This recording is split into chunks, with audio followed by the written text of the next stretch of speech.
அடுத்த குறிப்பை நீங்கள் கவனியுங்கள். ஆதியாகமம் 13ஆம் அதிகாரம் 3ஆம் வசனம் 4. அதுல தொடர்ந்து நம்ம பார்ப்போம். அவன் தன் பிரயாணங்களிலே தெற்கே இருந்து பெத்தேல் மட்டும் பெத்தேலுக்கும் ஆயிக்கு நடுவாக தான் முன்பு கூடாரம் போட்டதும் தான் முதல் பலிபீடத்தை உண்டாக்கினதுமான ஸ்தலம் மட்டும் போனான். அங்கே ஆபிரகாம் கர்த்தருடைய நாமத்தை தொழுது கொண்டான். என்ன நீதிமானின் மனம் திரும்புதல். எப்பொழுது பலிபீடத்தை விட்டு அவன் போனானோ அவன் சந்தித்தது பஞ்சம். அவன் செய்ய மற்றவர்களுக்கு பாவம் செய்ய சொல்லி கொடுத்தது, பாவம் செய்ய வைத்தது, சுயநலமா வாழ்ந்தது. இது 2-3 பாயிண்ட் பைபிள்ல சொல்லி இருக்குங்க. பார்வோன் அவனை கிரிட்டிசைஸ் பண்ற அளவுக்கு, அவனை குற்றஞ்சாட்டுறது, அவனுக்கு புத்தி போட்டுறது, பொண்டாட்டிய போய் சகோதரின்னு சொன்னியடான்னு அவனை கேவலப்படுத்தினது, எகிப்தில அவமானப்பட்டது. இந்தா உன் பொண்டாட்டிக்கு பதில், அவளுக்கு பதிலா காணிக்க எதை தர்றேன், இவ்வளோ ஒட்டகம் வாங்கிக்க, அவ்வளோ ஒட்டகம் வாங்கிக்க, அது அவ முக்காடுக்கு இருக்கட்டும் வாங்கு அப்படின்னு அவமானப்பட்டது. இதெல்லாம் நீதிமான் வாழ்க்கையில் நடந்தது. யோசிக்கிறான் ஆபிரகாம், இதுக்கா கர்த்தர் என்னை அழைத்தார்? உன் தகப்பன் வீட்டையும் உன் இனத்தையும் உன் ஊரையும் விட்டு நான் காண்பிக்கும் தேசத்துக்கு போ. அங்கே உன்னை பெரிய ஜாதி ஆக்குவேன், உன் பேரை பெருமைப்படுத்துவேன், பூமியில் உள்ள வம்சங்கள் எல்லாம் உனக்குள்ள ஆசீர்வதிக்கப்பட்டுக்கும். உன்னை ஆசீர்வதிப்பேன், உன்னை சபிக்கிறவனை சபிப்பேன். இவ்வளவு வாக்கு தத்துவங்களை கொடுத்து கூட்டிட்டு வந்தாரே, பஞ்சத்துல இருக்கவா? இந்த பார்வோனால அவமானப்படவா? இப்படி நிந்த இவ்வளவு துன்பம் என்ன செய்வேன்? அவன் கதறுகிறான், அவன் ஜெபிக்கிறான். அவனுக்கு புத்தி தெளிவு வந்த போது நான் கர்த்தரனை சந்தித்த பலிபீடத்தின் இடத்திற்கு நான் திரும்ப போவேன். தான் முதல் கட்டின அந்த பலிபீடத்துக்கு நான் திரும்ப போவேன். நீங்கள் இந்த வசனங்களை கவனிக்கிறீர்களா? புத்தியினமாய் நடக்க போகிறீர்களா? மனம் திரும்பாமல் தேவனுக்கு சித்தம் இல்லாத காரியத்தை செய்துக்கிட்டு நீ அப்படியே போறியா? அல்லது நீதிமானை போல மறுபடியும் பலிபீடத்தோட கனெக்டட் ஆகிறதுக்கு தீர்மானம் பண்றியா? கர்த்தருக்கு ஸ்தோத்திரம். இப்ப எத்தனை பேர் நீங்க சொல்ல போறீங்க, அப்பா இல்லை, நாங்க அனுபவித்த எல்லா துன்பங்களும் பை மை மிஸ்டேக், என்னுடைய குற்றம் தான் காரணம், என்னுடைய செயல்பாடு தான் காரணம். கர்த்தர் எனக்கு ஒரு தீங்கும் செய்கிறது இல்லை. கர்த்தரனை எல்லா தீங்குக்கும் விலக்கி காக்கிறவர். இதெல்லாம் வந்தது, என்னால வந்தது. நான் திரும்பவும் உம்மிடத்தில் வருகிறேன். நீர் என்னை சந்தித்த இடத்துக்கு வருகிறேன். ஜெபம் பண்ணுவோமா? எல்லாரும் ஒப்பு கொடுத்து ஜெபம் பண்ணுங்க. பலிபீடத்தை விட்டு நீங்கி இருக்கிற நாட்களில் அனுபவித்த துன்பங்கள், அனுபவித்த இல்லாமை, அனுபவித்த அதாவது ஸ்காசிட்டி, குறைவுபடுதல், இப்படி விதைகள் எல்லாம் அவற்றையும் விட்டு கர்த்தரனை சந்தித்த இடத்துக்கு நான் போகிறேன். அல்லேலூயா, அல்லேலூயா. ஒப்பு கொடுத்து ஜெபம் பண்ணுங்க. எல்லாரும் ஜெபம் பண்ணுங்க. ஒப்பு கொடுத்து ஜெபம் பண்ணுங்க. நான் ஆண்டவரே, என்னை நீ சந்தித்த இடம், என்னோடு பேசின இடம், எனக்கு வாக்குத்தத்தம் கொடுத்த இடம், என்னை ஆண்டவரே நீர் ஆசீர்வாதத்துக்கு அழைத்த அழைப்பு, எல்லாம் விட்டு நான் வந்தது தப்பு, நான் மனம் திரும்புகிறேன். எல்லாம் ஒப்பு கொடுங்க. வாயை திறந்து ஒப்பு கொடுங்க. கர்த்தருக்கு ஸ்தோத்திரம். ஒப்பு கொடுங்க. கர்த்தருக்கு மகிமை உண்டாவதாக. ஆபிரகாம் திரும்பவும் தான் முதல் பலிபீடம் கட்டின ஸ்தலம் மட்டும் வந்து அங்கே கர்த்தரை தொழுது கொண்டான். கர்த்தருக்கு மகிமை உண்டாவதாக. ஆண்டவர் இயேசு மிகவும் நல்லவர். இன்னொரு விஷயம் நான் அங்கே சொல்ல விரும்புகிறேன். அதே 13ஆம் அதிகாரத்துல நீங்கள் தொடர்ந்து வாசித்தீர்கள் என்றால், இந்த பலிபீடத்தின் அண்டையில் இந்த இவர்களுடைய எல்லாருடைய பயணத்திலையும் இவர்களோட இருந்தவன் லோத்து. அவனுக்கு கல்யாணம் பண்ணி, அவனுக்கு குடும்பமாக்கி, அவனுக்கு ஆஸ்திகள் எல்லாம் பெருக எல்லாத்துக்கும் உதவியா இருந்தவர் ஆபிரகாம். இவன் அவர்களோடு இருந்தான். இந்த பலிபீடத்துல திரும்ப ஆயிக்கும் பெத்தேலுக்கும் நடுவில் கட்டின பலிபீடத்துக்கு திரும்ப வந்துட்டாங்களாங்க. அங்க கர்த்தரை தொழுது கொள்ளும் போது லோத் அங்க இருக்கிறான். இப்போ லோத்துக்கு ஒரு புத்தி கெடுது, கொஞ்சம் சேட்டை பண்றான். பலிபீட தண்டையில் இருந்தாலும் பலிபீடத்தோடு கனெக்டடா இல்லை. அவனுடைய செயல்பாடுகள் வித்தியாசமா இருக்குது. ஆபிரகாம் அதை வாட்ச் பண்றார். இது என்ன? நாம் சகோதரர், நமக்குள்ள விரோதம் வேண்டாம். எல்லாம் பூமி எல்லாம் உனக்கு முன்பாக இருக்கிறது. நீ கிழக்க போனா நான் மேய்க்க போறேன், நீ தெற்க போனா நான் வடக்க போறேன், நீ வடக்க போனா நான் தெற்க போறேன். Choice is yours.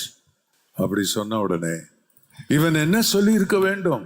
தாப்பனும் தாயும் இறந்த போது தன் பிள்ளையை போல தன்னை வளர்த்த ஆபிரகாம், சாராய். என்ன கவனிங்க அன்பானவர்களே. ஓகே ஓகே, இனி நீர் தேவையில்லை. எனக்கு திரளான ஒட்டகங்கள் இருக்குது, திரளான ஆஸ்திகள் இருக்கிறது. I can survive by myself அப்படின்னு வர்றான். நான் என்னத்தை தேத்திக்கிடுவேன். அதுல அந்த வசனத்தை நீங்க பாருங்க. கர்த்தருக்கு மகிமை உண்டாவதாக. 10ஆம் வசனம் ஆதியாகமம் 13ஆம் அதிகாரம் 10ஆம் வசனம். அப்பொழுது லோத்து தன் கண்களை ஏறெடுத்து பார்த்து யோர்தான் நதிக்கு அருகான சமபூமி முழுவதையும் நீர்வளம் பொருந்தியதாயிருக்க கண்டான். கர்த்தர் சோதோமையும் கோமோராவையும் அழிக்கும் முன்னே சோவாருக்கு போகும் வழி மட்டும் அது கர்த்தருடைய தோட்டம் போலவும் எகிப்தின் தேசத்தை போலவும் இருந்தது. அப்பொழுது லோத்து யோர்தானுக்கு அருகான சமபூமி முழுவதும் தெரிந்து கொண்டு கிழக்கே பிரயாணப்பட்டு போனான். இப்படி அவர்கள் ஒருவரை ஒருவர் விட்டு பிரிந்தார்கள். அதனால் ஆபிரகாம் பிரியல. ஆபிரகாம் கர்த்தர் தன்னை சந்தித்த இடத்தில் இருக்கிறான். பலிபீடத்து அண்டையிலே அவன் இருக்கிறான். கர்த்தரை தொழுது கொள்கிற இடத்தில் இருக்கிறான். இப்போ இவனுக்கு ஃபெலோஷிப் முக்கியம் கிடையாது. ஏன்னா இந்த பலிபீடம் அவனுக்கு முக்கியம் கிடையாது. தேவனை தொழுது கொள்வது முக்கியம் கிடையாது. வெல்த் எங்க இருக்கிறது? செல்வம். கண்களை ஏறெடுத்து பார்க்கிறான். யோர்தானின் சமபூமி எல்லாம் செழிப்பா இருக்கிறது. அந்த யோர்தானின் சமபூமி எதை சொல்லி? சோதோம் கோமோரா, தேவனால அழிவுக்கு என்று நியமிக்கப்பட்ட ஒரு இடம். செழிப்பா இருக்குது. நான் அது உங்களுக்கு சுருக்கமா சொல்லி முடிச்சிடுறேன். ஆபிரகாமை விட்டு லோத்து பிரிந்தான். பலிபீடத்தை விட்டு லோத்து ஒன்ஸ் ஃபார் ஆல் பிரிந்தான். ஒரேடியாக தன் தகப்பன் ஆபிரகாமை விட்டு பிரிந்தான். அங்கே கட்டப்பட்ட பலிபீடத்தில் ஆபிரகாமோடு தொழுது கொண்ட அந்த பலிபீடத்தை விட்டு லோத்து பிரிந்தான். சோதோமிலே அவன் போய் கூடாரம் போட்டு செழிப்பு என்று போனான். அன்பானவர்களே, நீங்க யாரும் அப்படி செய்திடாதீங்க. நமக்கெல்லாம் ஒரு பலிபீடம் உண்டு. கர்த்தரோடு தொடர்பு உண்டு. தேவன் ஆராதிக்கிறது உண்டு. ஒரு மனம் உண்டு. தேவன் நம்மை ஆசீர்வதிக்கிற இடத்துல நாம் இருக்கிறோம். வேறு பக்கத்தின் செழிப்பை நீங்கள், அந்நிய செழிப்பை நீங்கள் நோக்கி பார்க்காதிருங்கள். உலகத்தின் செழிப்பு, சாத்தான் காட்டுகிற செழிப்பு உங்களுக்கு கண்ணுக்கு பச்சையாய் தெரிய வேண்டாம். அவனுக்கு கண்ணுக்கு பச்சையாய் தெரிந்ததாம். ஆனால் ஆபிரகாம் ஒரு தடவை பட்டுட்டான் இல்லைங்களா? அவனுக்கு இப்போ வந்துருச்சு. இவன் போனா கூட நான் என்ன செய்ய மாட்டேன், இந்த கர்த்தர் காண்பித்த ப்ராமிஸ் லேண்டை விட்டு, இந்த பலிபீடத்தை விட்டு நான் போக மாட்டேன்னு அங்கே இருட்டான். அதுக்கப்புறம் ஆபிரகாமை கர்த்தர் ஆசீர்வதிக்க பாருங்க. அவனை கர்த்தர் கிழக்கு மேற்கு வடக்கு தெற்கு அம்மட்டும் நடந்து திரி, உன் கால் மிதிக்கும் இடமெல்லாம் உனக்கு நான் சொந்தமா தருவேன். உனக்கு மட்டும் இல்ல, உன் சந்ததி முழுவதுக்கும் நான் அதை சுதந்திரமாய் தருவேன். அதுதாங்க கானான் தேசம். அவன் எவ்வளவு நடக்க முடியுமோ கிழக்கு மேற்கு வடக்கு தெற்கு நடந்தான்.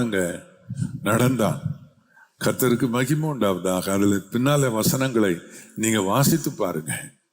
லோத்து என்ன ஆனான் யோசித்து பாருங்கள். லோத்து என்ன ஆனான்? ஒரு தடவை அமலேக்கியர் அவனையும் அவன் மனைவி பிள்ளைகள்லாம் பிடிச்சிட்டு போயிட்டாங்க. அவன் ஆஸ்தி எல்லாம் ஆபிரகாம் போய் சண்டை போட்டு எல்லாத்தையும் மீட்டு கொண்டு வந்து அவனுக்கு கொடுத்தான். திரும்பவும் அவன் ஆபிரகாமோட சேரல. திரும்பவும் பலிபீடத்தண்டையில் வரல. அவன் மறுபடியும் அவன் அங்கேயே இருக்கிறான். ஒரு நாள் தேவ தூதன் வந்து இறங்கி, இந்த சோதம் கோமராவை அக்கினினால் கந்தகத்தினால் அழிக்க போகிறோம்.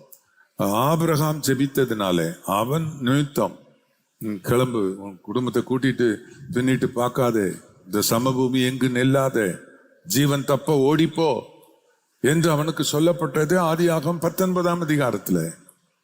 அவன் தன் 2 பிள்ளைகளை பிடித்து கொண்டு, அந்த 2 பிள்ளைகளுக்கு நியமிக்கப்பட்ட என்கேஜ்மெண்ட் ஆயிடுச்சு 2 பையன்களோட. அவனுங்க வரமாட்டேன்ட்டானுங்க. விட்டுட்டு பெண்களை மட்டும் கூட்டிக்கிட்டு வேகமா ஓடுறான். மனைவி சொல்றான், பின்னால வா அப்படிங்கிறான். அவளுக்கு என்ன செய்ய முடியல, ஐயோ விட்டுட்டு வர முடியல. அப்படி திரும்பி பார்த்தாள், அப்படியே உப்பு தூணானாள் என்று சொல்லி இருக்கிறது. லோத்து திரும்பி பார்க்க முடியாது, திரும்பி பார்க்க கூடாது கட்டளை. மனைவி பிள்ளைகளை கூப்பிட்டுட்டு மலைக்கு ஓடிப்போன்னு கர்த்தர் சொன்னாரு. பாருங்க, இந்த இந்த இந்த சுயசித்தம் செய்யறவனுங்க இருக்கிறானுங்க பாருங்க, எப்பவுமே கர்த்தர் சொல்றது செய்ய மாட்டான். மலைக்கு ஓடிப்போ ஜீவன் தப்ப அப்படின்னு சொன்னா, இல்ல மலைக்கு போக என்னால் முடியாது, அந்த பக்கத்துல இருக்கிற கிராமம் நல்லா இருக்கு, அங்க போய் எங்கேயாவது போய் தொலை அப்படின்னு தூதன் சொல்ல அவன் அங்க போனாங்க. என்ன அசிங்கமெல்லாம் நடந்தது, அந்த சரித்திரத்தை நீங்க வாசித்து பாருங்க. கர்த்தருக்கு மகிமை உண்டாவதாக. லோத்தை பற்றிய கண்டினியூஷன் எங்கேயாவது இருக்கா? என்ன முடிந்து போனான். வேண்டாங்க, வேண்டாம். கர்த்தருடைய பலிபீடத்தோடு நான் தொடர்பில் இருப்பேன். நான் பலிபீடத்தை விட்டு நீங்க மாட்டேன். நீதிமான்களோடு தொடர்பில் இருப்பேன். எங்களை நடத்தி, எங்களை போதித்து, எங்களை நடத்துகிற எங்கள் தலைமை போதகர், எங்களுடைய நடத்துகிறவர்கள், அவர்களை விட்டு நான் விலக மாட்டேன். நான் கூடவே இருப்பேன். அங்கதான் பலிபீடம் இருக்குது, அங்கதான் ப்ராமிசஸ் இருக்குது, அங்கதான் பிளெஸிங்ஸ் இருக்குது, அங்கதான் எல்லாம் எனக்கு இருக்கிறது என்று ஒப்பு கொடுத்து எத்தனை பேர் ஜெபிக்க போகிறீர்கள்? ஒருமனப்பட்டு எல்லாரும் நம்முடைய கைகளை உயர்த்தி, வலது கரத்தை உயர்த்தி நீங்க ஜெபம் பண்ணுங்க. உங்களுக்கு முடிஞ்சா வலது கரத்தை உயர்த்தி ஜெபம் பண்ணுங்க. அப்பா, கர்த்தருக்கு ஸ்தோத்திரம். கர்த்தருக்கு ஆபிரகாமை போல சொல்லுங்க எல்லாரும், ஆபிரகாமை போல அப்பா, நாங்க பலிபீடத்தை விட்டு நாங்க பிரியவே மாட்டோம், போக மாட்டோம். உலக செழிப்பை பார்த்து நாங்க லோத்து மாதிரி போக மாட்டோம். ஆபிரகாமை விட்டு நாங்க நீங்க மாட்டோம். சொல்லுங்க, எத்தனை பேர் ஜெபிக்கிறீர்கள்? வாயை திறந்து நல்ல சத்தமா ஜெபம் பண்ணுங்க. கர்த்தருக்கு மகிமை உண்டாவதாக.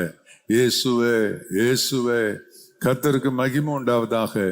கர்த்தாவே, எங்களை ஒப்பு கொடுக்கிறோம் சொல்லி ஜெபம் பண்ணுங்க. இயேசுவின் நாமத்தில், இயேசுவின் நாமத்தில். ஹல்லேலூயா, ஹல்லேலூயா. கர்த்தருக்கு மகிமை உண்டாவதாக.